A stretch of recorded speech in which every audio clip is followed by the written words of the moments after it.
Alors l'idée c'était de venir justement voir, de pouvoir toucher, de pouvoir s'imprégner en fait de ce que faisait AISD ici. Pour nous c'était important pour être aussi plus crédible auprès des amis et des personnes que nous voulons contacter en Suisse, d'avoir vu et de pouvoir témoigner de ce que nous avons vu ici au Bénin. À part, je dois dire que je garde un souvenir particulièrement fort de la jeune couturière qui s'appelle Pélagie, qui a été formée dans le cadre de la formation proposée par AISD et qui m'a beaucoup impressionnée par son assurance, ses connaissances et le sentiment de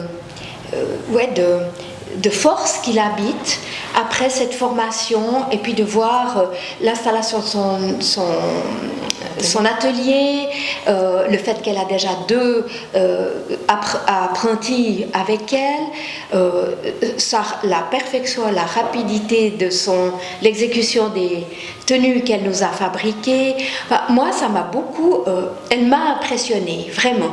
Je me suis dit, une si jeune personne avec autant d'autorité naturelle mais bienveillante, grâce à cette formation, waouh, moi j'étais vraiment très touchée par cette jeune femme. Cette fois-ci, c'était quand on a été voir les femmes qui font les savons.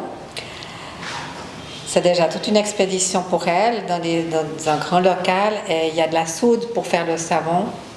Et ça m'a fait très peur parce qu'au niveau sécuritaire, c'est difficile, il y a des enfants qui courent, elles sont près de ce seau, il y a la soude. Donc on a parlé de ça avec elles.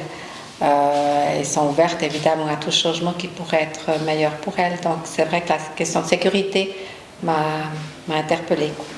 Je dois dire que les visites que nous avons faites au groupement de femmes, moi qui suis un homme justement, je trouve que c'est vraiment impressionnant de voir à quel point ces femmes s'engagent, donnent, passent énormément de temps, et puis on a été vraiment accueillis d'une manière tellement belle, chaleureuse, généreuse.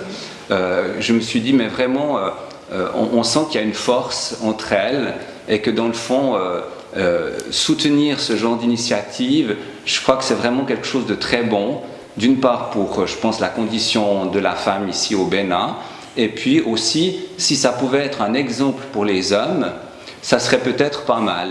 Voilà, si les hommes pouvaient travailler de manière aussi ensemble que le font ces groupes de femmes, idéalement ça serait aussi bien de pouvoir avoir accès à certains jeunes, parce que je crois que de parler de ce que vivent les jeunes ici à des jeunes de chez nous, ça peut aussi les motiver et leur permettre de changer de regard.